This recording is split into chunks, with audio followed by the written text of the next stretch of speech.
இந்த நாளினுடைய கர்த்தருடைய வார்த்தை கலாத்தியருக்கு எழுதின நிருபம் 3வது அதிகாரம் அதனுடைய 26வது வசனம்.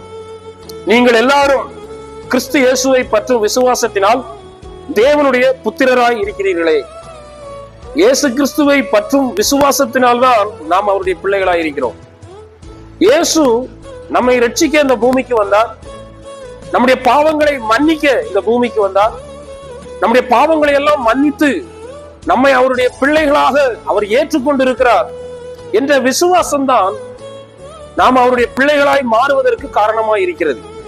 எனவேதான் யோவான் சொல்லும்போது சொல்லுகிறார், அவருடைய நாமத்தின் மேல் விசுவாசம் உள்ளவர்கள் எத்தனை பேர்களோ அத்தனை பேர்களும் அவருடைய பிள்ளைகளாகும்படிக்கு அவர்களுக்கு அதிகாரம் கொடுத்தார் என்று. எனவே நாம் அந்த இயேசுவை அவர் நம்முடைய தகப்பன் என்று விசுவாசிப்போம். அவருடைய பிள்ளைகளாய் இந்த உலகத்தில் வாழ்ந்து அவருடைய நாமத்தை மகிமைப்படுத்துவோம். இந்த வார்த்தைகளினால் கர்த்தர் நம்மை ஆசீர்வதிப்பாராக. ஆமென்.